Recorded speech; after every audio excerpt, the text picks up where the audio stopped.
Hebrew పత్రిక 12వ అధ్యాయం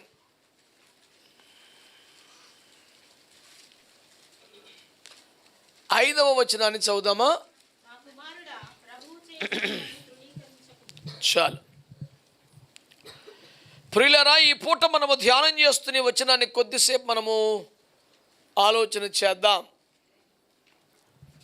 Hebrew పత్రిక 12వ అధ్యాయములో నుండి ఎన్నో ధ్యానములు చేస్తూ గత వారం రక్తము కారునంతగా పోరాడాలి అనే పాఠమును తీసుకొని ఈ పూట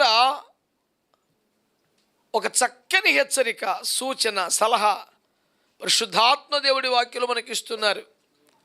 అదేమిటంటే ప్రభువు చేయు శిక్షను తృణీకరించొద్దు అనండి. ఎవరైనా వరమును తృణీకరించరు, బలమును తృణీకరించరు, ఆశీర్వాదాలను తృణీకరించగానే శిక్షని ఎవడైనా ఇష్టపడతాడా? మళ్ళీ అదే అధ్యాయంలో కింద 11లో మాట్లాడుతూ ప్రస్తుత కాలము సమస్త శిక్ష దుఃఖకరముగానే ఉండును కానీ అది ఎవ్వరికి సంతోషంగా ఉండదు, అయినను దాని అభ్యాసము కలిగిన వారికి నీతి అనే సమాధానకరమైన ఫలం ఇస్తుంది అని చెబుతాడు. ఈ శిక్ష ఏమాత్రం సంతోషంగా ఉండదని ఆయనే చెప్తున్నాడు. ఎప్పటికైనా దాని ఫలం వస్తుంది అని చెప్తున్నాడు. 7వ వచనం అంటాడు, శిక్షలో పాలు పొందకపోతే మీరు దుర్బీజులే కానీ అసలు కుమారులు కాదు అన్నాడు. ఈ కారణాలన్నీ చూపించి మీరు ఎలాగైనా ఓర్చుకోండి, సహించండి, భరించండి, తట్టుకోండి, కానీ శిక్షను మాత్రం తృణీకరించకండి అని వాక్యం చెబుతున్నాడు. దేవుని బిడ్డలారా, ఈ రోజున మనము ధ్యానం చేస్తున్న అంశము ప్రభువు చేయు శిక్షను తృణీకరించకూడదు. ఆమేన్, ఆమేన్. దేవుడు ఏదైనా మనకు శిక్ష వేస్తే దాన్ని తృణీకరించకూడదు, దాన్ని స్వీకరించాలి. శాపము, తీర్పు, ఉగ్రత అనే భయంకర విషయాలు ఉన్నాయా? శాపము, తీర్పు, ఉగ్రత అనే భయంకరమైన విషయాలు ఉన్నాయా? వాటి నుండి తప్పించడానికి దేవుడు చేసేదే శిక్ష. చాలామంది శిక్షే శాపమనంతగా బాధపడిపోతారు.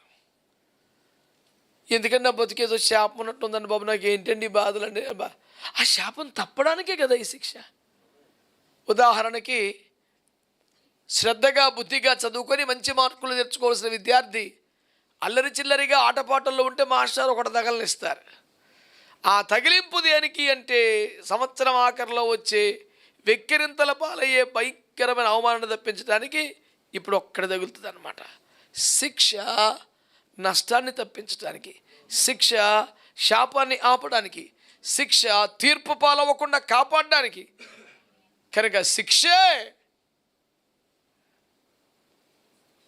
ఒక నష్టముగాను, ప్రమాదంగాను, పగ తీర్చుకున్నట్టుగాను భావిస్తే అది చాలా అమాయకం. శిక్షలో ఉండకూడదు ప్రభా, నాకు ఎలాంటి శిక్ష రాకూడదు ప్రభా, నువ్వే నన్ను కాపాడు, ఎలాగని అడ్డుకో ప్రభా, వద్దు ప్రభా అని ప్రార్థన చేస్తే వాడు దుర్బీజుడు కానీ దేవుని బీజము కలిగిన వాడు కాదు, అక్షయ బీజము కలిగిన వాడు కాదు, దేవుని మూలముగా పుట్టినవాడు కాదు. దేవుని ఆత్మ మూలముగా జన్మించి దైవికమైన బీజము కలిగిన వాడు ఎవడైనా శిక్షను స్వీకరించాలి. నువ్వు కొడపతి ఎవరు కొడతారు, నువ్వు శిక్షించడం మంచిదే, నాకు మేలే, ఆశీర్వాదమే, నాకు ఇంకా అర్థం కాలేదు కానీ ఎందుకో మొత్తానికి ఏదో మేలైతే ఉంటుందని నమ్మకం అయితే ఉంది అని దేవునికి స్తుతులు చెప్పగలిగిన నైజం ఉంటే వాడు దేవుని బీజము కలిగిన వాడుగా ఉంటాడు. లేకపోతే దుర్బీజుడు తప్ప వాడికి దేవుని బీజము కలిగిన వాడు కాదని వాక్యం ఖరాఖండిగా చెప్పేస్తుంది. ఇందులో ఒక దేవుని భావ వ్యక్తీకరణ శైలి ఏమిటంటే శిక్ష సంతోషకరముగా ఉండదు, దుఃఖకరముగానే ఉంటుంది, అయినా తృణీకరించద్దు. అది స్టేట్మెంట్.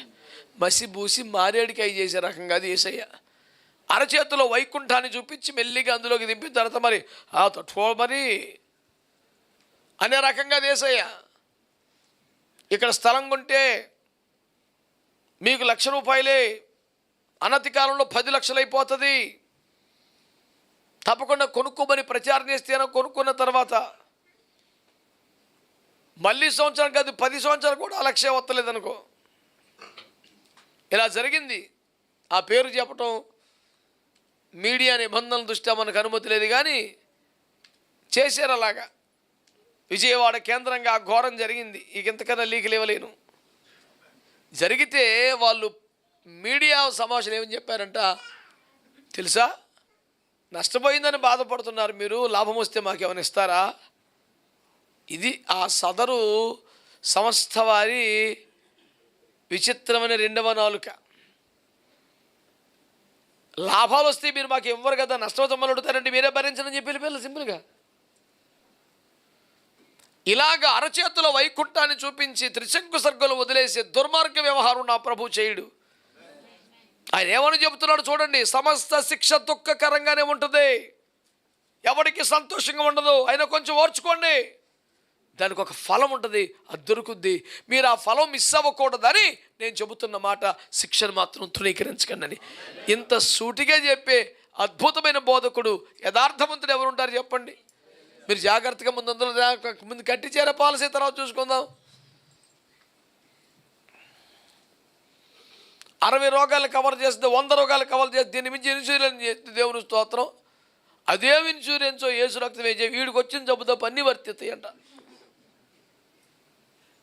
ఇన్సూరెన్స్ ద్వారా క్షేమంగా ఒడ్డెక్కిన వారు కోకొలలు ఉన్నారు, ఇన్సూరెన్స్ వర్తించట్లేదని గుండెకి ఆగిన వారు కూడా లక్షల్లో ఉన్నారు. నేను ఎవరికి అనుకోలేను, ఎవరికి వ్యతిరేకంగా ఎవరిని ప్రమోట్ చేసి ఎవరిని మనం తప్పు చేసే అంత అవసరం కర్మ నాకేం లేదు. నా దేవుడు అట్టంటాడు కాదని చెప్పడం నా డ్యూటీ, నేను చెప్తున్నాను అంతే.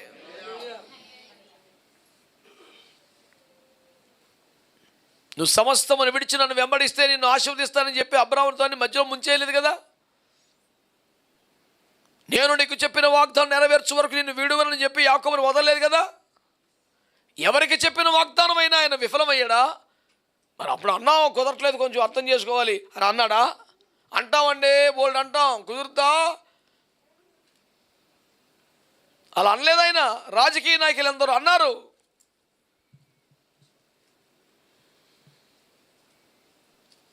ఒక భయంకరమైనటువంటి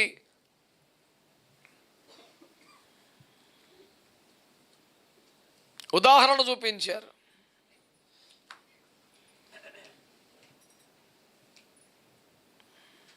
ఒక కోడిని పట్టుకుని బ్రతుకుండగానే డ్రెస్సింగ్ చేసి పడేశారంటే దాని ఒంటి మీద ఏక లేకుండా వీకి పడేశారు.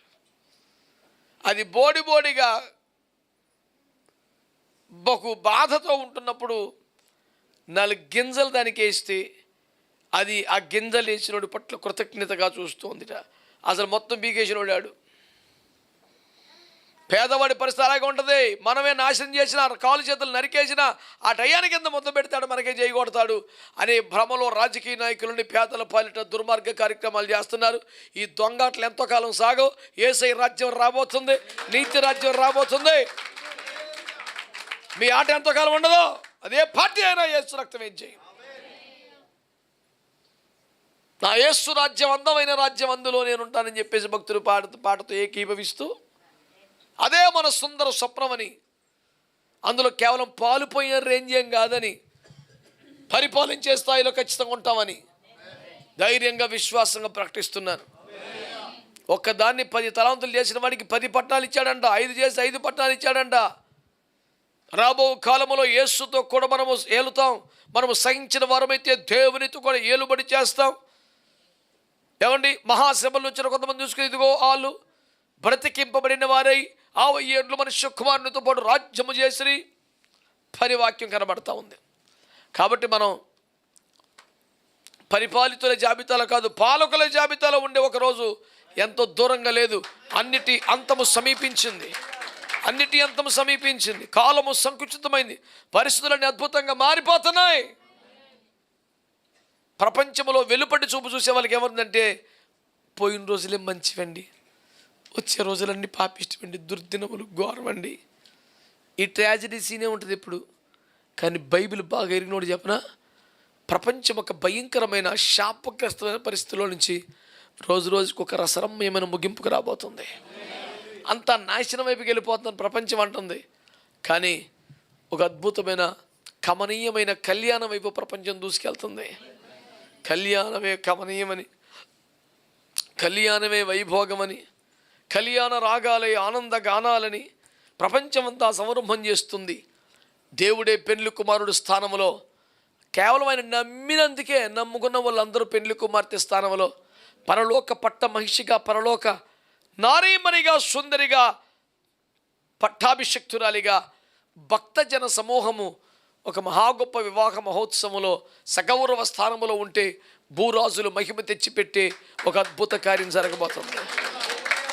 ఆ అందమైనటువంటి మహిమకరమైన ముగింపు దిశగా ప్రపంచం వెళుతోంది. నిరాకారంగా శూన్యంగా ఉన్న దగ్గర నుంచి ఆ ప్రపంచానికి భీకరమైన పెళ్లి దాకా ప్రోగ్రాం వెళ్తుంది. నాశనం అయిపోతుంది, నిరాశవాదులు కూడుకుపోయి ఆడోబాకండే పరిస్థితులన్నీ మీరు రోజు పేపర్ మట్టుకే చూస్తే గుండె జారిపోద్ది. బైబిల్ కూడా చూడండి, చెదిరిపోయిన గుండెలు మళ్ళీ బాగుపడతాయి. దేవునికి స్తోత్రం చెప్పండి.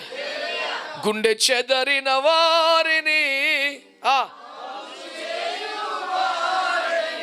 వారి గాయములయు కట్టుచున్నా.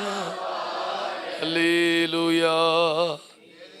ఇది కూడా కళ్యాణి రాగమే, మాట్లాడింది కళ్యాణం గురించే కదా. ప్రభువుకి స్తోత్రం. అందుచేత నేను మీకు చేస్తున్న మనవి ఏమిటంటే, ఈరోజు రోజుకి ఇంకా నాశనం అయ్యేదే నాశనం అవుతుంది. మహిమ కొరకు సిద్ధపడుచున్నది వేరొకటి ఉంది. మొత్తమే నాశనం అయిపోవట్లేదు. నిరాశావాదంలో కూరుకుపోకండి. మళ్ళీ చెప్తున్నాడు, మీడియాను మాత్రమే చూసి నాశనం అయిపోకండి. బైబిల్ ప్రవచనములు చదవండి. ఇంతవరకు అబ్బో బైబిల్ బయలుదేరాడండి ప్రవచనాలు ఛాలెంజ్ చేసి చెప్తున్నా. బైబిల్ ప్రవచనం ఫెయిల్ అయ్యి నేను చెప్పు, నువ్వు చెప్పా. విమర్శకుడు బయలుదేరవక చెప్పు, మరి ఏడు చెప్తావు. నీకు అర్థమయ్యే కంపారిజన్ చెప్తాను. రాజకీయ నాయకులు చేసిన వాగ్దానములలో 10% మాత్రమే నెరవేర్చి 90% నెరవేర్చలేకపోయినా ఆ 10% హైలైట్ చేసుకొని మళ్ళీ ఓట్లు అడగటానికి మన ఇంటి ముందుకు వచ్చే ధైర్యం వాళ్ళకుంటే ఒక్కటి కూడా ఎప్పుడు ఫెయిల్ అవ్వని యేసు ప్రభు, యేసు రక్తమే జయం. రారాజుగా రాబోతున్నాడు, రాజ్యం తెస్తాడు. ఒక ఆయన అడిగాడు, వస్తాడా, వస్తే తెస్తాడా, తెస్తే ఇస్తాడా అని.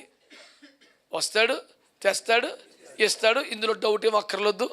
నువ్వు నమ్మితే నీకు కూడా ఇస్తాడు, నమ్మపోతే నాకు ఇస్తుండే చూస్తావు కానీ నీకేం రాదు. అది కూడా బైబిల్లో ఉన్నదే, నేను చెప్పింది కాదు. ఎలీషా గారు అనలేదన్నమాట, నువ్వు చూస్తావు కానీ తినమని చెప్పాడు. ఆకాశ వాకిళ్ళు ఇప్పబడతాయి సమృద్ధిగా, రేపటి కరువు తీరిపోద్దంటే దేవుడే ఆకాశపు కిటికీలు తెరిచినా ఇది జరగదన్నాడు. వెంటనే ఎలీషా అన్నాడు, నువ్వు చూస్తావుగా తినమన్నాడు.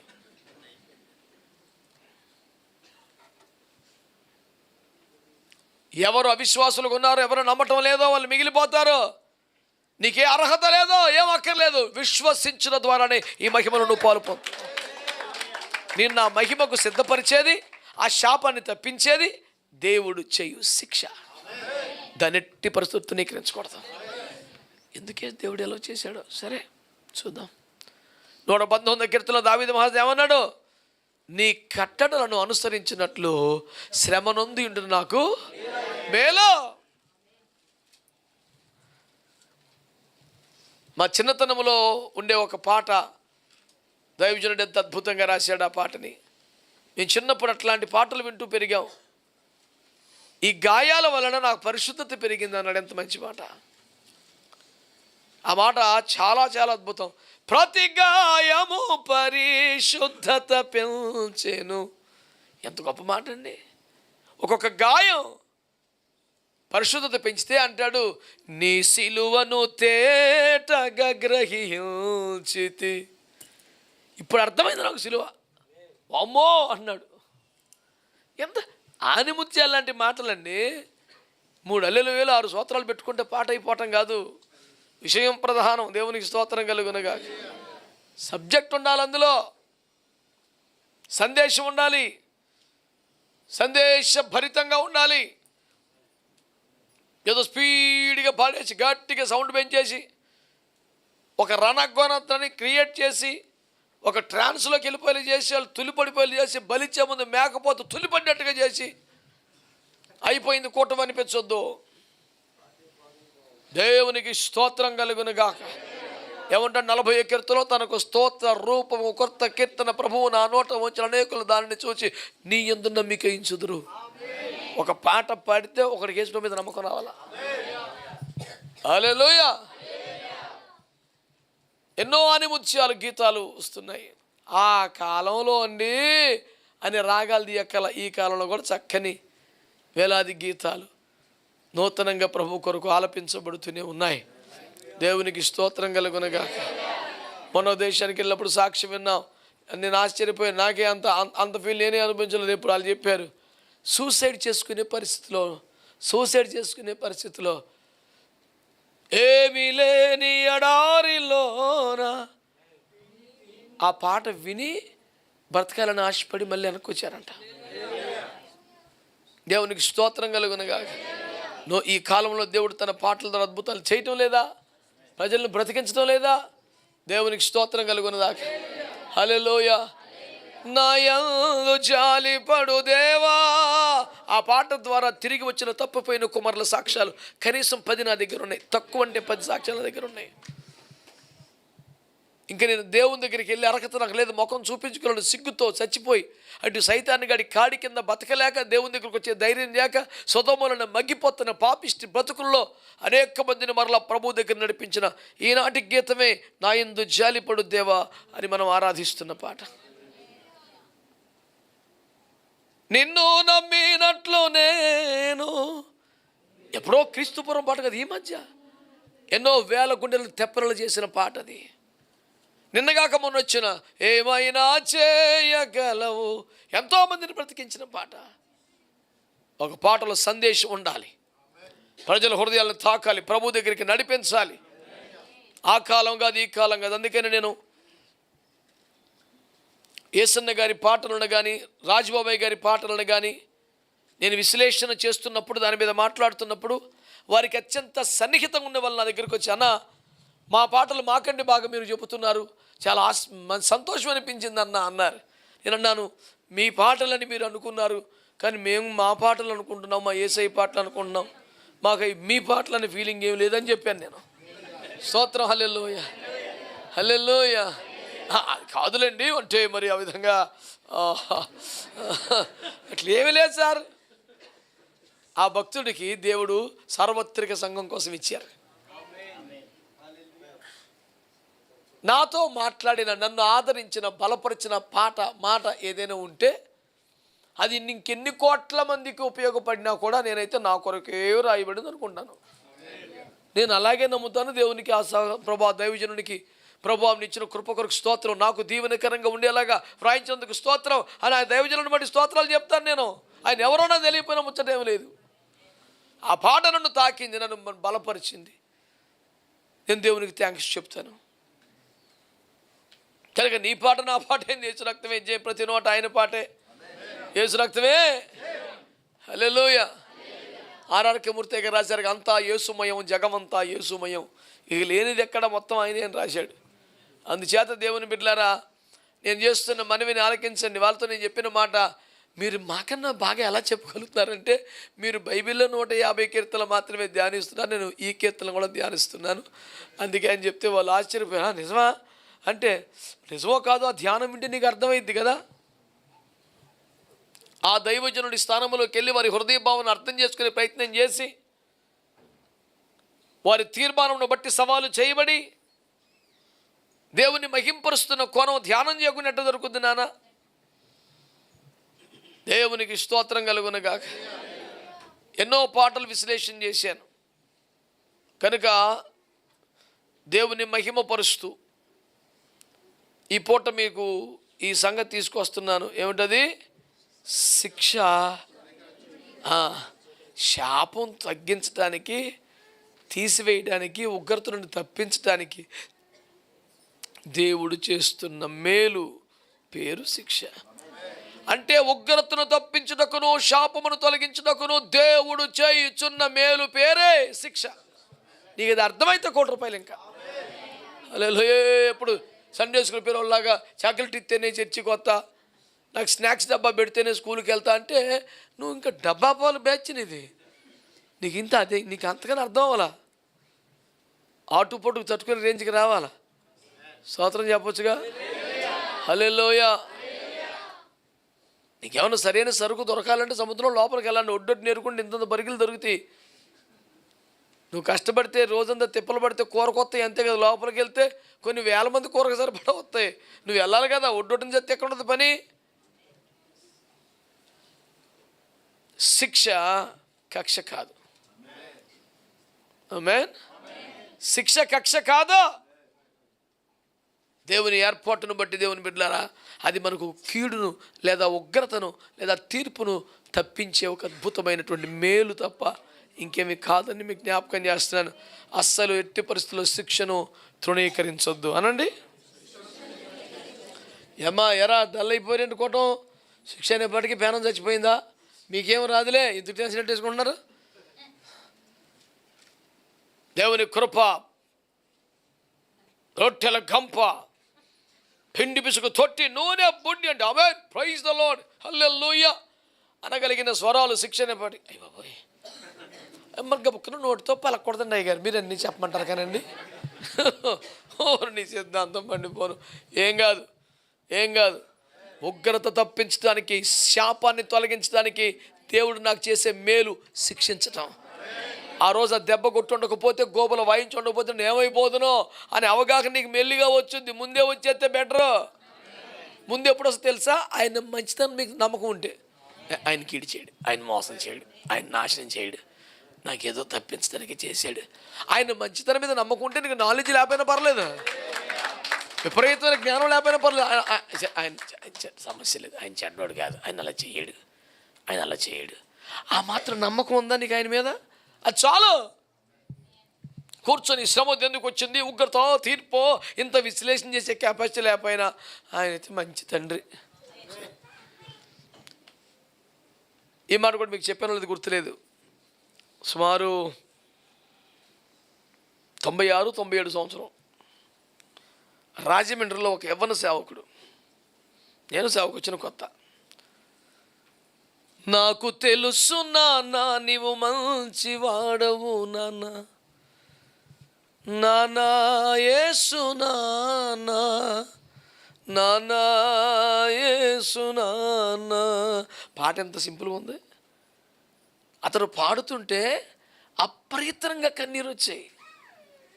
కళ్ళు చెమర్చిన బ్యాచ్లో నేనున్నాను. సింపుల్ ఉంది, పెద్ద పెద్ద పదాలు కూడా లేవు అసలు.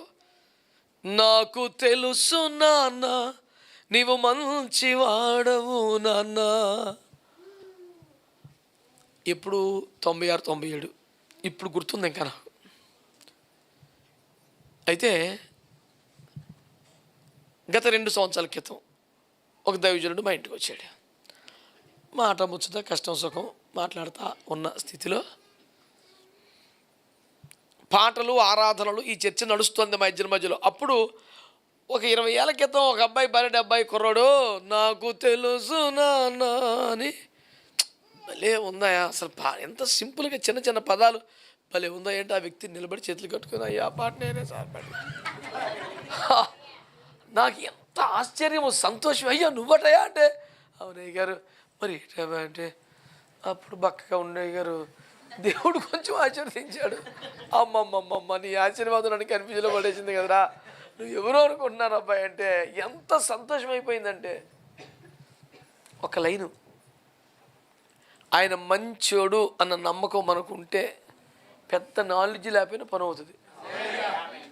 నాలెడ్జ్ అవసరమే, నాలెడ్జ్ వద్దని నేను అంటలేదు. ఒకవేళ లేకపోతే కూడా పెద్ద ప్రాబ్లం ఏం కాదు. ఇప్పుడు మోషన్ ఎలాగైనా కాపాడుకోవాలని తాపత్రయం చిన్ని అక్కకి చిట్టి మనసుకు ఉంది. నాలెడ్జా? ఫరో కుమార్తెను ఏమార్చే కెపాసిటీ ఉందా? చెలికత్తల ముద్దు బుర్రలుగా మార్చే మంత్రదండం ఏమైనా ఉందా? అమ్మగారికే ట్రైనింగ్ ఇచ్చే అంత అద్భుతమైనటువంటివి మీ నైపుణ్యాలు ఏమైనా ఉన్నాయా? ఏవీ లేవు. మా తమ్ముడు కావాలి అని పిచ్చి చిన్ని మనసు వర్కౌట్ అయ్యింది. హల్లెలూయా. ఏలికైతే కాలికైతే ఏలికైతే ఎలాంటి సమస్యలను పరిష్కరించే మహా అద్భుతమైనటువంటి పాలిటిక్స్లో టాప్ నాలెడ్జ్ ఉన్నటువంటి బేబత్వం తెలివితేటలు ఉన్నాయా? వచ్చిందా చిన్నపిల్లకి? మా సార్కి కుష్టి వ్యాధి ఉంటే ఉండకూడదు, తగ్గితే బాగుండు. అమ్మగారండి మా అయ్యగారి చేతి తగ్గిపోద్ది పాదిన అన్నది కథం. దేశాలు ఏం చేయం అని పెద్ద అందరిలో లైన్లో కొంచెం ఉంచలేదు. సైన్యాధ్యక్షుడు కదా, సైలెంట్ కొంచెం లైన్లో నుంచోలేడు కదా. ఆ ప్రెసిడెంట్తో ఉత్తరం రాయించాడు, ఈ ప్రెసిడెంట్ రాయించాడు, ఈ రక్షణ శాఖ వచ్చింది, ఆ శాఖ వచ్చింది, అన్ని రథాలు వచ్చినాయి, మొత్తం వెండి వచ్చింది. అర్థం మరొక గదిలోంచి బయట రాలేదు. ఏజ్ రక్తం ఏం చేయి. 2 రాజ్యాలు గదిలాయి. ప్రభుత్వ అధినేతలు కదిలారు, రథాలు కదిలాయి, వెండి బంగారాలు తరలి వచ్చాయి. అయ్యగారు ఒక్కడే బయటికి రాలేదు. అవి ఏమి రాకపోయినా ఇప్పుడు మాత్రం బయటికి వెళ్తున్నారు. ప్రభు నన్ను క్షమించను కాక, మళ్ళీ నా మీద పడి ఎడుతారు. ఎందుకులే, దేవునికి స్తోత్రం కలుగును కాక. సార్ నేను ఏం అంటలేదు సార్, మీ రేంజ్ మీరు కాపాడుకోండి అంటున్నా. నా మీద పడి ఎడుతారు ఎందుకు? నువ్వు దేవుని బిడ్డవి, దేవుని సేవకు, నీకు ఒక పొజిషన్ ఉంది, నీకు ఒక రేంజ్ ఉంది, కాపాడుకో. గబుక్కున పరువు నీ చెయ్యి ఎలాగ ఉండాలి, ఎలాగ ఉండకూడదు అంటున్నాను. దానికి ఏడు చేతమైనా నా మీద పడి, ఒక దైవజనుడివి, అభిషక్తుడివి, 500 ఇస్తామంటే 5000 ఇస్తామంటే చందా ఇస్తామంటే నువ్వు అలా బండి తిరిగేస్తామంటే చిన్న బైబిల్ పట్టుకొని పెద్ద ఆల్బమ్ వేసుకొని నిన్నేమనాలా? ఎవడాడు రివైవల్ వచ్చినట్టుంది అప్పుడే. దేవునికి స్తోత్రం చెప్పండి, చెప్పండి. ఏది తృణీకరించకపోయినా, తృణీకరించిన శిక్షను మాత్రం హల్లెలూయా. ఏమన్నాడు? ఈ దెబ్బ నీవు కొట్టావని నాకు అర్థమైంది, అందుకే నేను మౌనంగా సహిస్తున్నాడు. దేవునికి స్తోత్రం కలుగునుగా. హల్లెలూయా.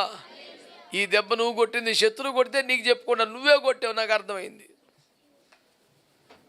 బబులోను చెరలో వాళ్ళు పెట్టే దాష్టీకాలకి అల్లాడిపోతున్న దశలోని దానియేలు అంటాడు, మాకు సిగ్గే తగినది, మాకు అవమానం కట్ట, నువ్వు బాగానే చేసావు, నువ్వు సూపర్ అన్నాడు. ఎవడన్నా తన్నులు తిని థ్యాంక్స్ చెప్తాడు సార్? ఎక్కడన్నా చరిత్రలో మేము స్వరాజ్యమును కోల్పోయి, కుటుంబాలను కోల్పోయి, అన్నీ కోల్పోయాం, హక్కులు కోల్పోయి, సర్వనాశనం అయిపోయాం, అయినా నువ్వు సూపరో బేభత్సం చేసావన్నాడు. ఆ శిక్ష వెనక వచ్చే ఫలం అర్థమైతే వదిలిపెట్టేవారు.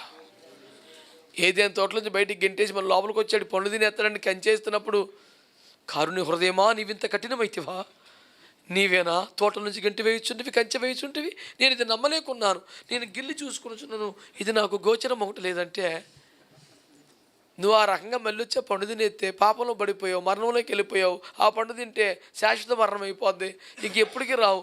నా కుమారుడు వస్తాడు, ఆ మరణాన్ని చంపుతాడు, శిక్ష విధిస్తాడు. అప్పుడు దాకా అందాకాగా ఇప్పుడు తింటే నాశనం అయిపోతాం, మళ్ళీ నీకే ఎత్తానులే అని తీసుకెళ్ళి జీవవృక్షాలను పరదేశంలో పెట్టి ఎవరికి అకృతి పడకుండా చేసి నా నోటికాడు పండు లాగేశాడు. బాబోయ్, చేతికి దొరికే పండు కంచేసేసాడు. ఆయన అంటే కంచె అయిపోతే యుగయుగాలు నిత్య మరణం.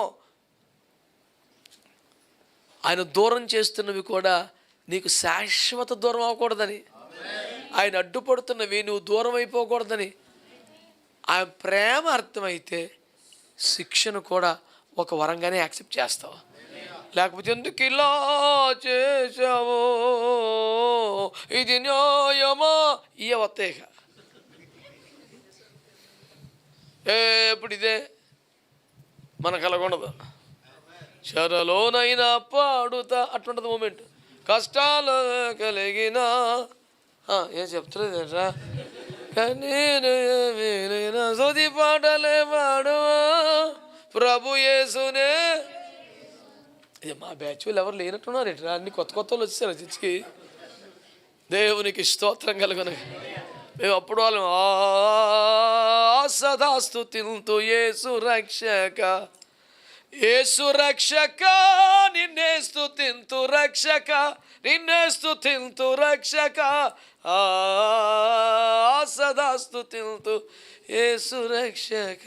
మేము ఆ బ్యాచ్ వాళ్ళం నాయన, కొత్తగా జరబడ్డ బ్యాచ్ కాదు. యేసు రక్తమే జయం. ఆడి పాటలో ఒక అక్షరం, వీడి పాటలో అక్షరం ఏరుకొచ్చుకొని కొత్త పాట రాసే పాపిష్టి ప్రయత్నం చేయలేదు నాయన. ప్రభుకు స్తోత్రం చెప్పండి. హల్లెలూయా. ఓ పిల్లోడు సండే స్కూల్ టీచర్గా కూడా, సండే స్కూల్ స్టూడెంట్ ఆదివారం ప్రసంగం చేస్తానని పాస్టర్ మీద గొడవ చేశాడంట.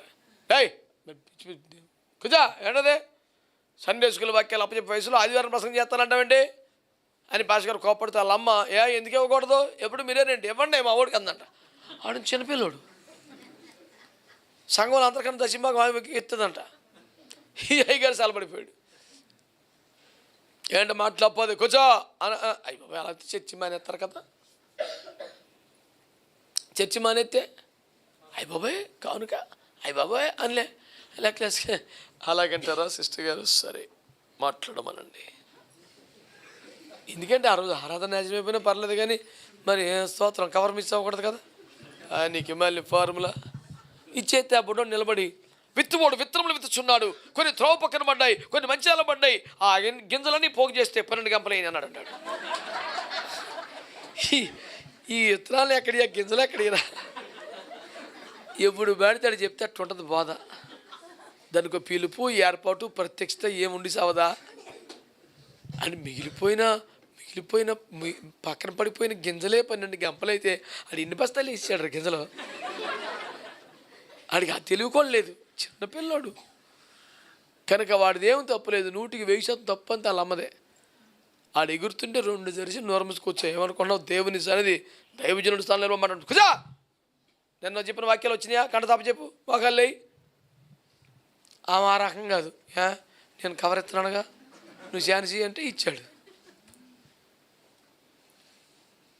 పిల్లవాడు చిన్న పిల్లవాడని, అమాయకుడని, పాస్టర్ గారు బలహీనుడని, ఆమె దుర్మార్గురాలని సంఘం అంతా తెలిసిపోయింది. దానివల్ల జరిగిన ఉపకారం అదే.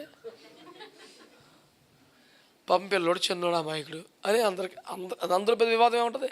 పాస్టర్ గారు బలహీనుడు ఉచితే అబ్బా అచ్చి ఏమీ లేదు, యాక్సిడెంట్ తప్ప బండికి ఉంది, బ్రేక్ లేదు క్యాండిడేట్కి అని చెప్పేసి తెలిసిపోయింది. యాక్సిడెంట్ తప్ప ఉపకారం ఏముండదు. ఏమని చూసావా? టెర్రరిస్టు ఏసు రక్తం ఇచ్చి బెదరగొట్టేసింది, పాస్టర్ని అలగొట్టేసింది. చూసుకోమని నాది ఇంకా 2-3 కుటుంబాలు నేనే తీసుకొచ్చాను, మొత్తం కట్టుకెళ్ళి ఇంకో చర్చిలో పెట్టేస్తానని చెప్పాను. నీ దండం పెడతానమ్మ, ఒక్క ఆదివారం వాడికి టైం ఇచ్చేస్తే నాకు అన్నీ మిగిలిపోతాయి అనుకుని ఈయన ఇచ్చాడు. మొత్తం పరుగుపోయింది. ప్రభు అందరినీ కాపాడును కాక. ఆటో మీద ఏం రాశారు? అందరూ బాగుండాలి, అందులో నేను ఉండాలి. మరి ఇట్లాంటి పనికి మేలి పనులు చేసి ఏమనొద్దు అంటారేంటండి నన్ను? మళ్ళీ మామూలుగా రాదు కోపం నాకు. యాక్సిలేటర్తో పాటు బ్రేక్ కూడా ఉంది కాబట్టి అట్ట నొక్కుంటూ వస్తున్నాను. ఈ పాటికి ఏసు రక్తమే చెయ్యం పనికి మాలి పనులని చెప్పండి. ఏమి తృణీకరించినా శిక్షను మాత్రం అస్సలు తృణీకరించకూడని కొన్ని విషయాలు చెప్తాను. గబగబా కడుపులో పెట్టుకోండి. చెప్పమంటారా? గబగబా స్పీడ్గా ఒక 12-14 చెబుదాం ఈ పూటకి. ఈ ఆమె నిజమైన ఆమెనేనా? ఇది మర్యాదగా చెప్పిన సంస్కారవంతం ఆమెనా? క్రైస్తవ సంస్కారం అడ్డుపడుచుండగా బాధను దిగమింగి పంటి దిగువన దాచి మెల్లగా బయటికి వదిలినటువంటి సంస్కారవంతమైన ఆమెనుగా గోచరమగుచున్నది. అట్లు కానిడలా ఇప్పుడు నిజముగా స్తోత్రం చెప్పుడి. మీ స్తోత్రం అంగీకరించబడి 7 పాయింట్లు కుదించబడింది. హ్యాపీగా ఉండండి. మీరు అస్సలు తృణీకరించకుండా ఒక 7 విషయాలు చెప్తున్నా. అందులో ఒకటి శిక్షను తృణీకరించకూడదు అనండి. ఓకేనా? కడుపులో పెట్టుకో, ఉపయోగపడితే ఎప్పటికైనా. దేవునికి స్తోత్రం. రెండవది ప్రియులారా, దినవృత్తాంతముల 2వ గ్రంథము 2 Chronicles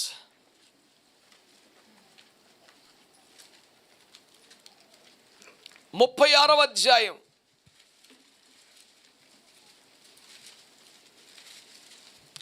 16వ వచనంలో ఒక్క మొక్క నాకు కావాల్సింది చదివి పెట్టండి.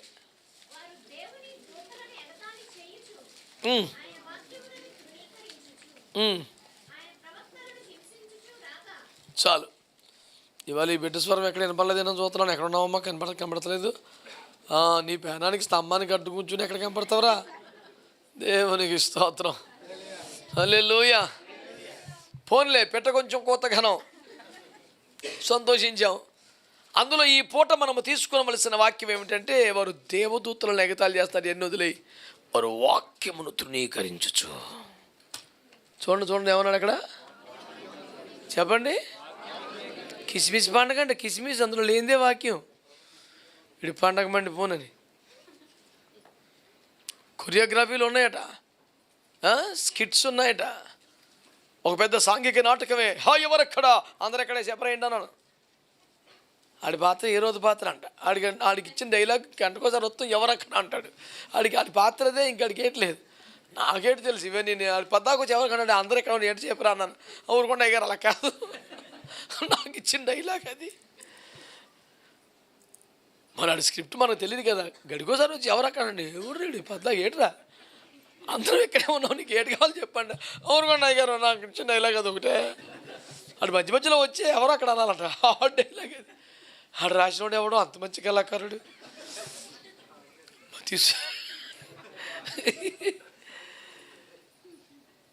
ఇన్ని నాటికలు ఉన్నాయి, డ్యాన్సులు ఉన్నాయి, కేకులు ఉన్నాయి, కొవ్వొత్తులు ఉన్నాయి. ఇలా గోలమండిపోని వాక్యం లేదా కోటంలో. మళ్ళీ దానికి కమిటీ వారు, పెద్దలు, మన్ను మధ్యాహ్నం బోడు.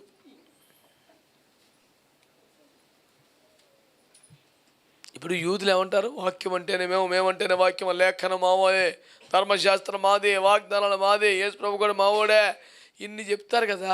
తీరా యేసు ప్రభు వస్తే వాళ్ళు వద్దన్నారు, ఊరు బయట పెట్టారు, సత్రంలో పెట్టారు. యేసు ప్రభు ఎవరో? ఆది యందు వాక్యం ఉండను, వాక్యము దేవుని వద్దుండని వాక్యమే, ఆ వాక్యమే శరీరధారిగా వస్తే వద్దన్నారు వీళ్ళు. వాక్యం అంటేనే మేమంటేనే వాక్యం అంటారు, వాక్యాన్ని వద్దన్నారు వీళ్ళు. సంతలో పెట్టింది వాక్యాన్ని, సత్రంలో పెట్టింది వాక్యాన్ని, ఊరు బయట వదిలి చంపేసింది వాక్యాన్ని. చాలామంది ఈరోజు వాక్యము తృణీకరిస్తున్నారు. పెళ్లి దగ్గరికి వస్తే పెళ్ళిలో ఏముండాలి? కెమెరా ముఖ్యం, వీడియోలు ముఖ్యం, ఆర్కెస్ట్రా ముఖ్యం, ధూమ్ధామ్ ముఖ్యం. ఆ ఇచ్చిన 5 నిమిషాలు 10 నిమిషాల వాక్యంలో కూడా స్నాక్స్, స్టార్టర్స్, నేను అన్నాను స్టార్టర్స్ అన్నాడు, స్టాప్ ఇట్ అన్నాను. ఇంగ్లీష్ నీకే వచ్చేటరా, నాకు చిన్నది వచ్చేది కొంచెం అంటే యాక్చువల్గా ఇదంతా క్యాటరింగ్ ఇచ్చాను. కూర్చో ఇస్తా ఆడిన ఆటలు ఆడి వాక్యం టైం అయితే కరెక్ట్గా వాక్యం వీడియో చేతులు పట్టుకొని ఎక్కువ ఏమనలేదు, ఒకటే అన్నాను, ఒక్కొక్కసారి ఒక్కొక్క రూపంలో వస్తాడు వాడని చెప్పాను. ఆడికి అర్థమైపోయింది. స్పీడ్గా వెళ్ళిపోతున్నాడు వెనక్కాడు. మధ్యలో ఒకనాడు తినిపోతాడు, బాబా అన్నాడు. పెళ్ళిలో ఎంత ఖర్చు పెడతారు సార్? 15 లక్షలు 25 లక్షలు ఖర్చు పెడితే దాన్ని పేదవారి పెళ్ళి అనే పరిస్థితి వచ్చింది ప్రపంచం. మధ్యతరగతి పెళ్ళి అనే పరిస్థితికి వచ్చింది ప్రపంచం. ఓరి బాబోయ్, లైటింగ్కి 1 లక్ష రూపాయలు అయిపోయి ఉంటుందేమో అన్నాను నేను తెలియక. మొన్న ఒకడిని నవ్వి, అన్న స్టేజీ సెటప్ వరకే 1 లక్ష రూపాయలు అని అన్నాడు. ఓరి నాయనో, 20-30 సంవత్సరాల కష్టార్జితాన్ని ఒక పెళ్ళికి ఖర్చు పెడుతూ రాబోయే 10 సంవత్సరాలు చేయబోయే ఉద్యోగాన్ని కూడా ఈ పెళ్ళికి ముందే ఖర్చు పెట్టి అప్పుగా తీసుకొని సంబరం చేసుకున్నారు. బట్టలకి ఎంత ఖర్చు పెట్టావు, బంగారానికి ఎంత ఖర్చు పెట్టావు, తిండికి ఎంత ఖర్చు పెట్టావు, ఉత్తి ఫ్రెష్ ఫ్లవర్స్కి ఎంత ఖర్చు పెట్టావు, అసలు డెకరేషన్ చేసే కూరగాయలకి ఎంత ఇచ్చావు, అంత అయిపోయింది. అది వాక్యానికి కింద మరి భోజనములు సమయంలో అవుతున్నాయి కనుక దైవజనులు క్లుప్తముగా దేవుని వాక్యమును బోధించెదరు. ఆ మొక్క చెప్పాడు ఇంకొక దైవజనుడు. అసలు అది అన్నిటికన్నా బేభత్సం. ఎందుకంటే ఆడు ఆ విధంగా కుటుంబాన్ని ఫేవర్గా కూటం నడిపిస్తే ఆడికి దక్కేది ఆడికి దక్కుదని వాగ్దానం దొరికింది ఆడికి. పాపిష్టి బుద్ధులారా, మారు మనసు పొందండి. చిన్నోడైనా పెద్దోడు ఎవడైనా సరే దేవుని వాక్యాన్ని చూడలేని బతికేందుక బతుకది.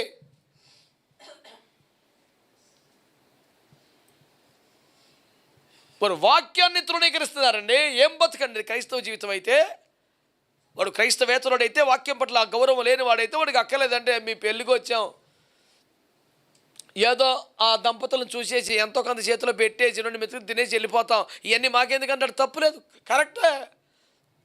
నువ్వు క్రైస్తవుడు అన్నావు కదా, నువ్వు బైబిల్ ఎట్టుకుతున్నావు కదా. మరి చాలామంది క్రైస్తవులు చూశారండి, ఏ కూటానికి వెళ్ళి బైబిల్ ఎట్టుకెళ్ళరు, అదొక రకం. ఆడి చేతిలో వాక్యం లేకపోతే ఆడు ఏం క్రైస్తవుడు అండి? సోకు తయారైంది ఒక్కొక్కడికి. సభలకి కోటాలకి వెళ్ళినోడే బైబిల్ లేకుండా వెళ్తే పెళ్ళికి వెళ్తాడు, బైబిల్ ఎట్టుకు వెళ్తాడా?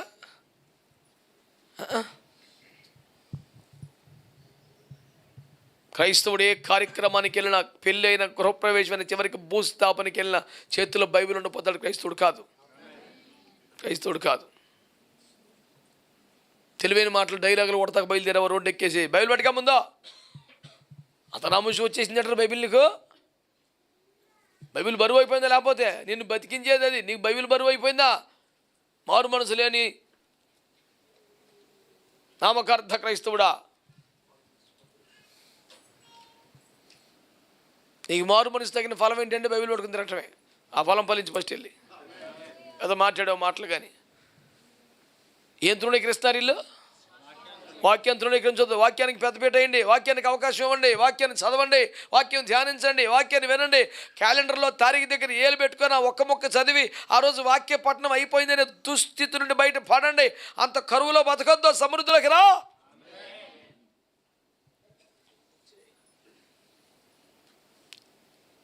చిన్న పెరుగు కప్పు కూరుకొని లీటర్ నీళ్లు కలిపి ఉప్పు ఎక్కువగా వేసుకొని అదే మజ్జిగ నీళ్ళు తలా ఒక చుక్కేసుకొని తాగి బతికినటువంటి కరువులో వాక్యం విషయంలో అంత కరువు వద్దు. సమృద్ధి చదివే 10 సజ్జాలు చదివే. దేవునికి స్తోత్రం కలుగును. ఆమేన్. మీరు అస్సలు తృణీకరించకూడని విషయాల్లో మొదటిది దేవుడిచ్చే శిక్షను తృణీకరించొద్దు అనుకున్నాం. రెండవది వాక్యాన్ని తృణీకరించొద్దు. ఎప్పుడైనా ఎక్కడైనా వాక్యం వినబడితే లోబడిపో. వాక్యం ప్రకటిస్తబడుతుంటే విను. వాక్యం బోధిస్తుంటే ఏకీభించు. వాక్యం ప్రకటిస్తుంటే గౌరవించు. వాక్యాన్ని మాత్రం తృణీకరించొద్దు. దేవునికి స్తోత్రం కలుగునుగాక. మరి వాక్యం చదువుతుంటే వాక్యం కుదురుగా ఉండదండి, కొన్ని చేస్తుందండి. సామెతల గ్రంథం 5వ అధ్యాయం. సామెతలు 5 దొరికిందంటారు మీకు? చూడండి, దినవృత్తాంతాల పక్కనే ఉంటుంది. మరి లేకపోతే ఎంతసేపు మరి 5, 12, 13 వచ్చినాలు.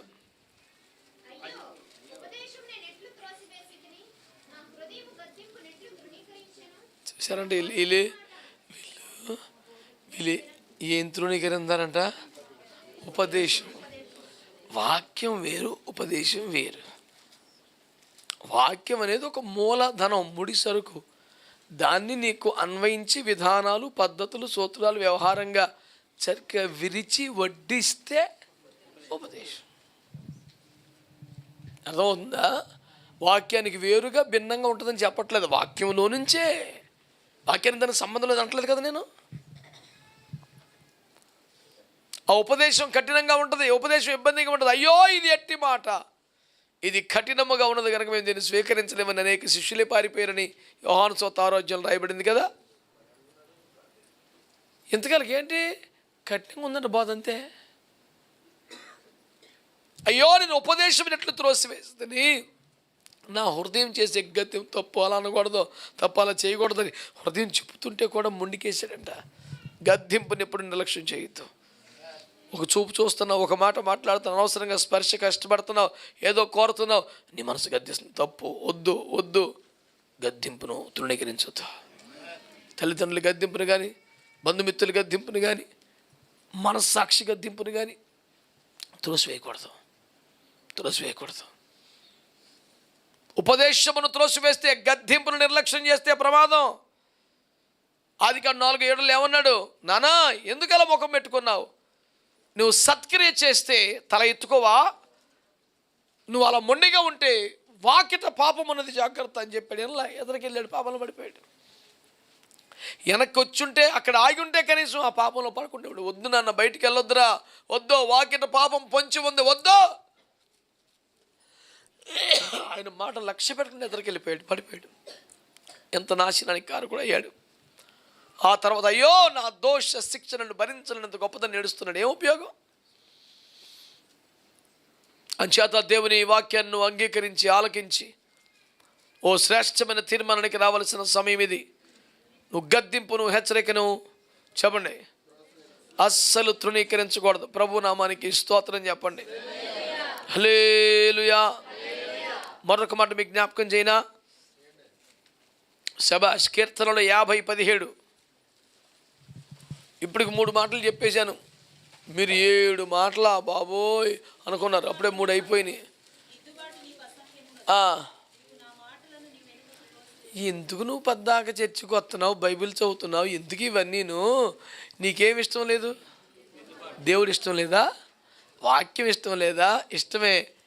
దిద్దుబాటు ఇష్టం లేదు. వాక్యాలు ఏమి ఇష్టం?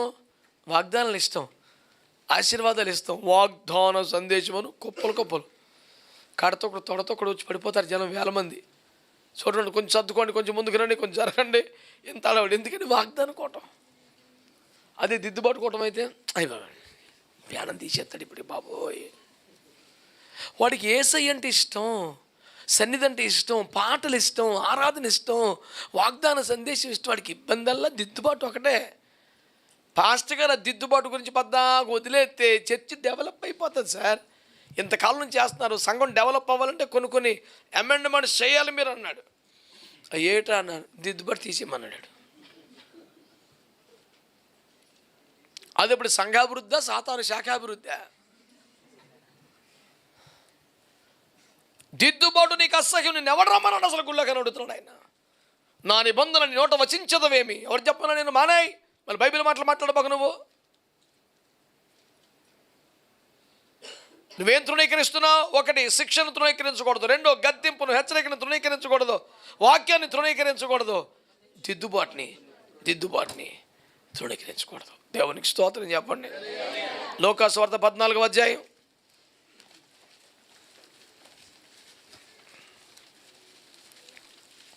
సరే అందాకాల కాకండి, లోక 7:30 చదవండి ఫస్ట్. లోక 7:30.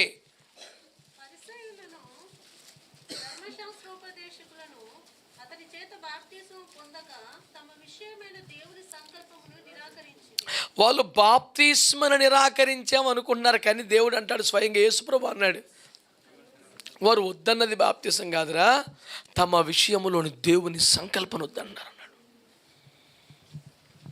చర్చికి వస్తాడు, పరిచయం చేయమని చేస్తాడు, ఎంగిలాకులు తీయమని చేస్తాడు, బాప్తిసం అంటే పొందడం.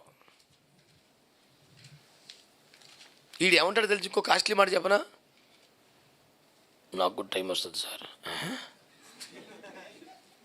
ఇప్పుడు ఏటు వచ్చిందిరా, మాయ రోగం వచ్చిందా?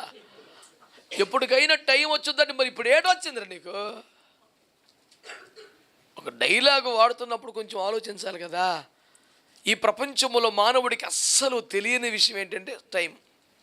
ఎప్పుడు ఎక్కడ ఏం జరుగుద్ది ఎవరికి అసలు మనకు తెలియందే సమయం. కానీ ప్రతి ఓడు మాట్లాడేదే టైం. ఇంకా టైం ఉందిలే, ఇంకా కంగారు లేదులే, టైం వచ్చొద్దులే, ఇంకా 3 రోజులు ఉన్నాయిలే. అసలు నీకు తెలియందే అది కదా. హెబ్రీ పత్రిక 3లో అంటాడు కదా అన్నమాట, నేడు అన్నబడు సమయం ఉండగానే అన్నమాట వాడతాడు. మనము నిన్నటి వారమే కానీ రేపటి వారం కాదు అని వాక్యం చెబుతుంది. అంచేత దేవుని వాక్యంలో ఒక మంచి మాట మీరు దృష్టి తీసుకొస్తున్నాను. ఇంకా బాప్తిస్మం పొందని వారు ఉన్నారా? రేపో మాపో చూద్దామంటున్నారా? వాయిదాలు వేస్తున్నారా? సంఘములో నా ఎదురు ఉన్నవారు కానీ, ఆయా స్థలములో వింటున్నవారు కానీ, మీరు ఒకవేళ ఏమాత్రం ఆలస్యం చేయకుండా ఇప్పటికైనా మారు మనసు పొంది బాప్తిస్మాన్ని పొందండి. మీరు బాప్తిస్మం వద్దన్నారంటే మీ విషయమైన దేవుని సంకల్పాన్ని వద్దంటున్నారు. చాలా డేంజర్ అది. దేవుని దయా సంకల్పం నుంచి బయటపడిపోతే, దూరం అయిపోతే, మిస్ అయిపోతే హోల్ ప్యాకేజ్ మిస్ అవుతావు నువ్వు. నీకు అర్థం కావట్లేదు విషయం. అంచేత వాక్యాన్ని గమనించండి. దేవుని వాక్యములో ప్రభు తెలియజేస్తున్న ఒక మాటను పట్టుకోండి.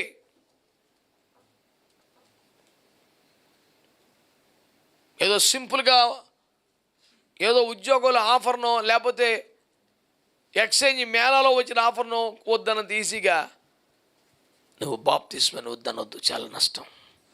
అర్జెంటుగా పొందేసాయి.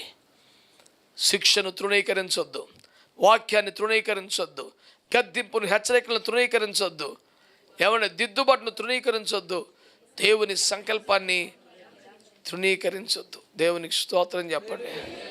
హల్లెలూయా. ఆదికాండం 19 ఇంకో మాట చెప్తాను. ఆదికాండం 19:20 వచనం కూడా.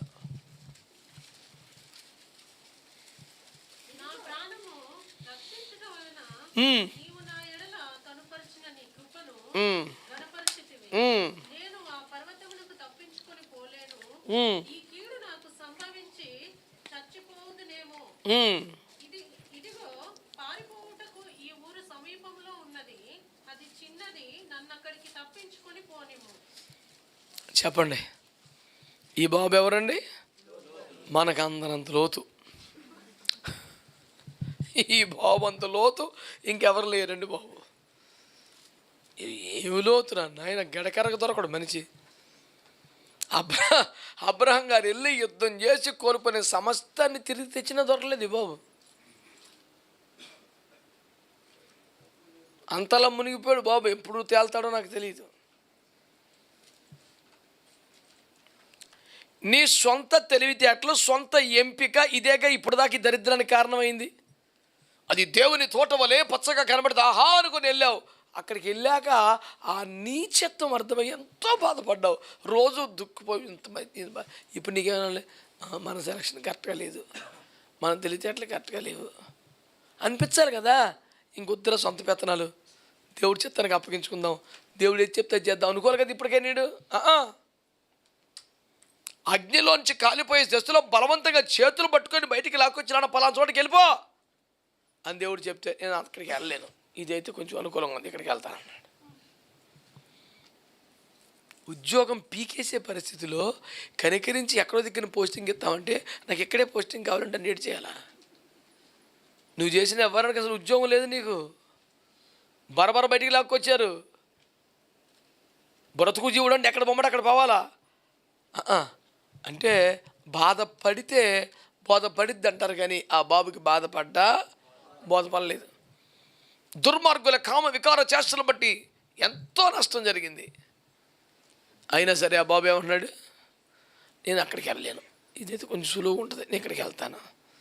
అట్లా ఇదైతే పచ్చగా ఉంది, ఇక్కడ బాగుంటుందని సెలెక్ట్ చేసే కదా నేను దెబ్బతిన్నావు. ఇంకా బుద్ధి రాలేదా? రాలేదు, రాదు, ఇక కొంచెం డౌట్. ఇందు మూలముగా తేలుచున్న ఫలితార్థం ఏమనగా దేవుని ఏర్పాటుని తృణీకరించొద్దు. పలానా చోటుకి వెళ్ళినాను, అక్కడ నేను కాపాడుతాను, అక్కడ నేను సంరక్షిస్తాను. దేవుడు ఒక ఏర్పాటు చేశాడు నీకోసం. ముఖ్యంగా వివాహాల విషయంలో, సహవాసాల విషయంలో నీ పట్ల దేవుని ఏర్పాటును పట్టించుకోకుండా నీ సొంత తెలివిని చూసుకుని ముందుకెళ్ళే ప్రయత్నం చేస్తే నువ్వు దెబ్బతినేస్తావు. సీరియస్గా ఈ వాక్యాన్ని తీసుకో. దేవుని వాక్యం చెప్తున్న మాట తెలుసా, నీ కొరకైన దేవుని ఏర్పాటును తృణీకరించొద్దు. దేవుడు పలానా చోట ఏర్పాటు చేశాడు, పలానా చోట నీ కోసం సిద్ధం చేశాడు, వెళ్ళాలి నువ్వు.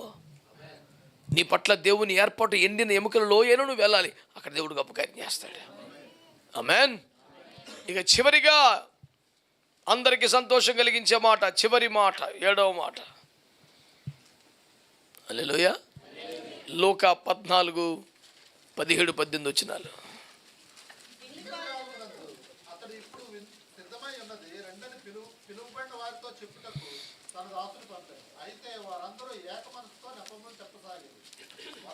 చాలు,